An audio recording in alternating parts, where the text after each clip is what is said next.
Isang mapagpalang araw po sa ating lahat. Welcome again to our 365 Daily Devotion. Our topic for today is cash, team stewardship, and financial freedom. Our scripture for today is Acts chapter 20 verse 34 to 35. You yourselves know that these hands of mine have supplied my own needs and the needs of my companions.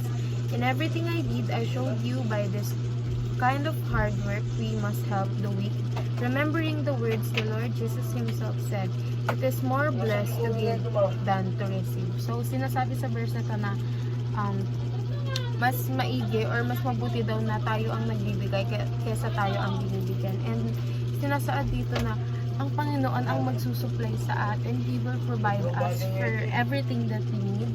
Kasi nga, napoprovide niya nga lahat ng pangangailangan niya and pangangailangan ng companions niya. So, sa lahat ng ginawa niya na yun, pinakita ng Panginoon sa atin na tayo dapat, kapag kunwari nagbubunga ni hard work natin, we must help the weak.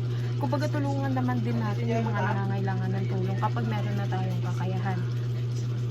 Our first teaching is financial freedom honors the Lord.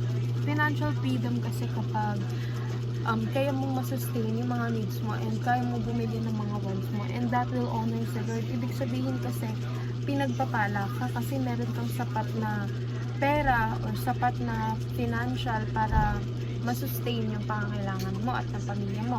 Second, financial freedom requires hard work. Pero bago tayo magkaroon ng financial freedom na kung saan kaya natin bilhin yung mga gusto at kailangan natin bilhin, is kailangan natin magsikap, kailangan natin mag-hard work. We need to put an effort kasi hindi ka makakapulot ng ilang milyon sa kalsada, hindi ka makakapulot.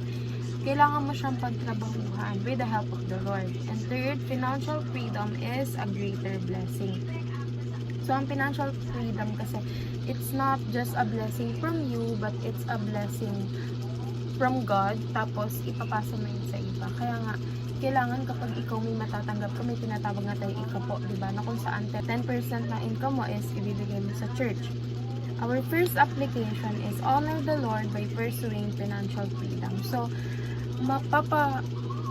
magbibigay tayo ng karangalan, magbibigay tayo ng papuri sa Panginoon kung tayo is pinuperso natin or nag-hard work tayo para magkaroon tayo ng financial freedom. Kasi yung mga mayaman tao, tapos malalapit sila sa Diyos, napagpupurihin nila ang Diyos kasi sinasabi nila na hindi sila makakaangat o hindi sila makakapunta sa ganung sitwasyon kung hindi dahil kay God.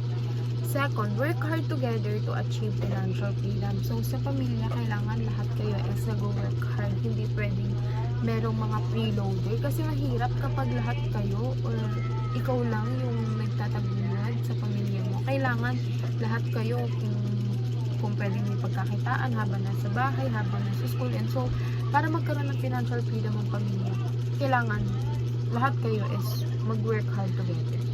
Third, aim for the blessed life by attaining financial freedom. So, magkakaroon tayo ng blessed life or mapagpalang buhay kung meron tayong financial freedom.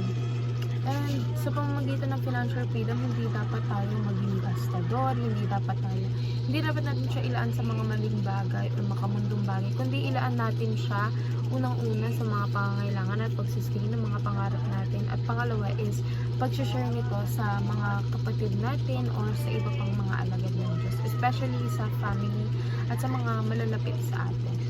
Yun lamang po, and see you again on our next 365 Daily Devotion.